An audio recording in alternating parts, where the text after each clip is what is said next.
പുറപ്പാട് പുസ്തകം 29 അധ്യായം. അവർ എനിക്ക് പുരോഹിത ശുശ്രൂഷ ചെയ്യുവാൻ അവരെ ശുദ്ധീകരിക്കേണ്ടതിന് നീ അവർക്ക് ചെയ്യേണ്ടത് എന്തെന്നാൽ, ഒരു കാളക്കിടാവിനെയും ഊനമില്ലാത്ത 2 ആട്ടുകൊറ്റന്മാരെയും പുളിപ്പില്ലാത്ത അപ്പവും എണ്ണ ചേർത്ത പുളിപ്പില്ലാത്ത ദോശകളും എണ്ണ പുരട്ടിയ പുളിപ്പില്ലാത്ത വടകളും എടുക്കണം. ഗോതമ്പ് മാവ് കൊണ്ട് അവ ഉണ്ടാക്കണം. അവ ഒരു കൊട്ടയിൽ വെച്ച് കാളയോടും 2 ആട്ടുകൊറ്റന്മാരോടും കൂടെ കൊട്ടയിൽ കൊണ്ടുവരണം.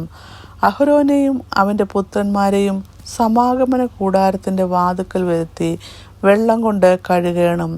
പിന്നെ വസ്ത്രമെടുത്ത് അഹരോനെ ഉള്ളങ്കിയും ഏഫോദിൻ്റെ അങ്കിയും ഏഫോദും പതക്കവും ധരിപ്പിച്ച് അവൻ്റെ അരയ്ക്ക് ഏഫോദിൻ്റെ നടുക്കെട്ട് കെട്ടേണം.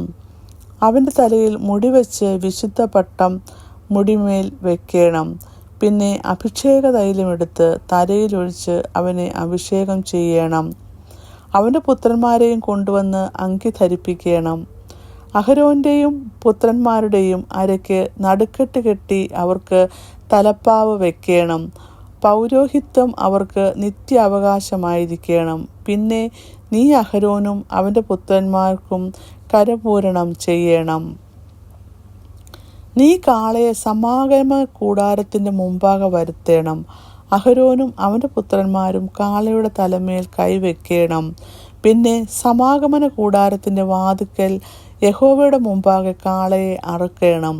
കാളയുടെ രക്തം കുറെ എടുത്ത് നിന്റെ വിരൽ കൊണ്ട് യാഗപീഠത്തിൻ്റെ കൊമ്പുകളിന്മേൽ പുരട്ടിയ ശേഷമുള്ള രക്തമൊക്കെയും യാഗപീഠത്തിൻ്റെ ചുവട്ടിൽ ഒഴിക്കണം.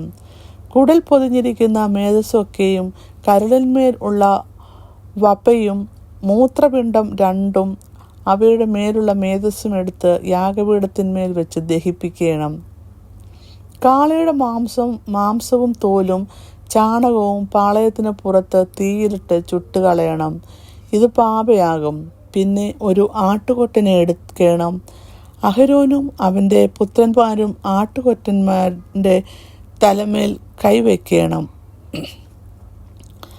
ആട്ടുകൊറ്റനെ അറുത്ത് അതിൻ്റെ രക്തം എടുത്ത് യാഗപീഠത്തിന്മേൽ ചുറ്റും തളിക്കണം.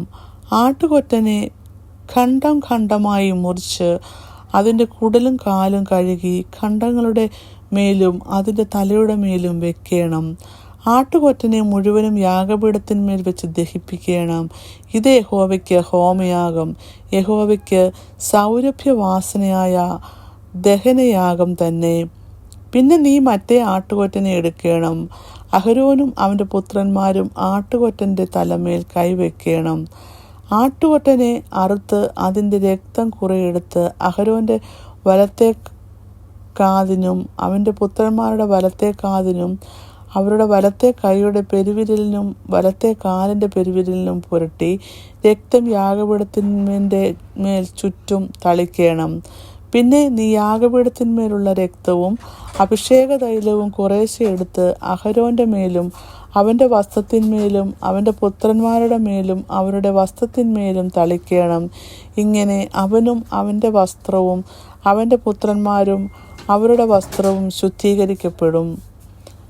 അത് കരപൂരണത്തിൻ്റെ ആട്ടുകൊറ്റൻ ആകൊണ്ട് നീ അതിൻ്റെ മേധസ്സും തടിച്ച വാലും കുടൽ പൊതിഞ്ഞിരിക്കുന്ന മേധസ്സും കരളിന്മേലുള്ള വപയും മൂത്രപിണ്ഡം 2 അവയുടെ മേലുള്ള മേധസ്സും വലം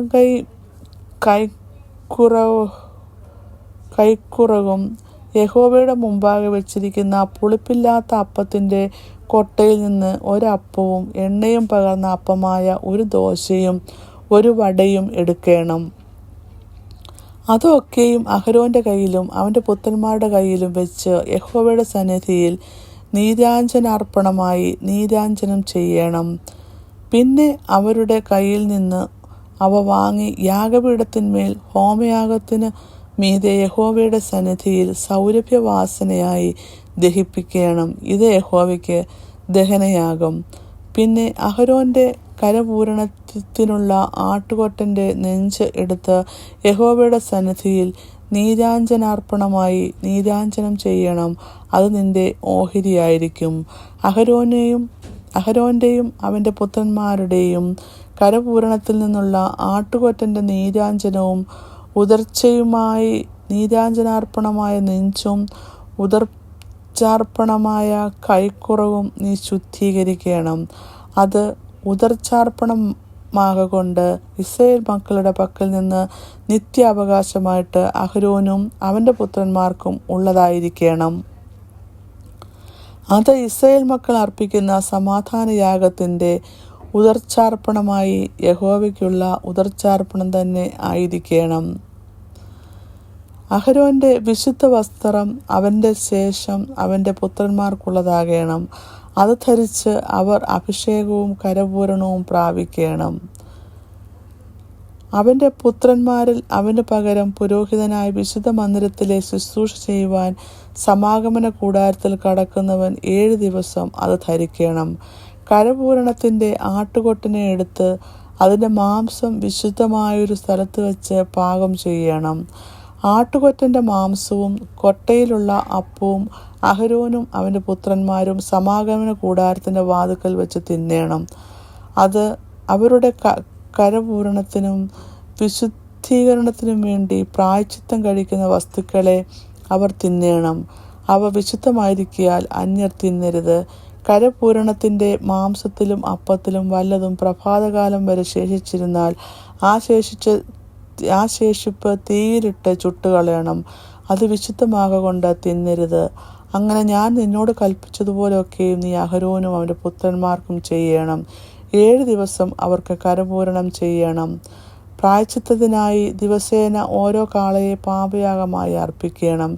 യാഗപീഠത്തിനും പ്രായശ്ചിത്തം കഴിച്ച് പാപശുദ്ധി വരുത്തുകയും അതിനെ ശുദ്ധീകരിക്കേണ്ടതിന് അഭിഷേകം ചെയ്യുകയും വേണം.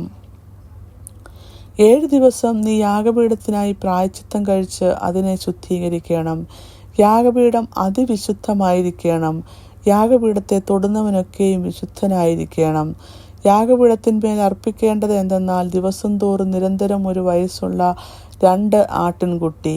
ഒരാട്ടിൻകുട്ടി രാവിലെ അർപ്പിക്കണം. മറ്റേ ആട്ടിൻകുട്ടിയെ വൈകുന്നേരം അർപ്പിക്കണം. ഇടിച്ചെടുത്ത കാൽഹീൻ എണ്ണ പകർന്നിരിക്കുന്ന 1 ഇടങ്ങഴി നേരിയ മാവും പാനീയയാഗമായി കാൽഹീൻ വീഞ്ഞും ആട്ടിൻകുട്ടിയോടുകൂടെ അർപ്പിക്കണം. മറ്റേ ആട്ടിൻകുട്ടിയെ രാവിലത്തെ ഭോജനയാഗത്തിനും അതിൻ്റെ പാനീയയാഗത്തിനും ഒത്തവണ്ണം ഒരുക്കി സൗരഭ്യവാസനയായി യഹോവയ്ക്ക് ദഹനയാഗമായി വൈകുന്നേരത്ത് അർപ്പിക്കണം. ഞാൻ നിന്നോട് സംസാരിക്കേണ്ടതിന് നിങ്ങൾക്ക് വെളിപ്പെടുവാനുള്ള സമാഗമന കൂടാരത്തിൻ്റെ വാതിൽക്കൽ വെച്ച് യഹോവയുടെ മുൻപാകെ ഇത് നിങ്ങൾക്കായി തലമുറ തലമുറയായി നിരന്തര ഹോമയാഗമായിരിക്കണം. അവിടെ ഞാൻ ഇസ്രായേൽ മക്കൾക്ക് വെളിപ്പെടും. അത് എൻ്റെ തേജസ്സിനാൽ ശുദ്ധീകരിക്കപ്പെടും.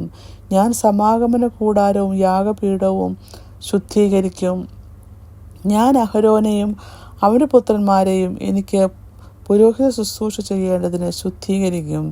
ഞാൻ ഇസ്രായേൽ മക്കളുടെ മധ്യേ വസിക്കുകയും അവർക്ക് ദൈവമായിരിക്കുകയും ചെയ്യും. അവരുടെ മധ്യേ വസിക്കേണ്ടതിന് അവരെ മിസ്രയീം ദേശത്തു നിന്ന് കൊണ്ടുവന്നവനായി അവരുടെ ദൈവമായ യഹോവ ഞാനാകുന്നുവെന്ന് അവർ അറിയും. ഞാൻ അവരുടെ ദൈവമായ യഹോവ തന്നെ. ഇങ്ങനെ 29-ാം അധ്യായം അവസാനിക്കുന്നു.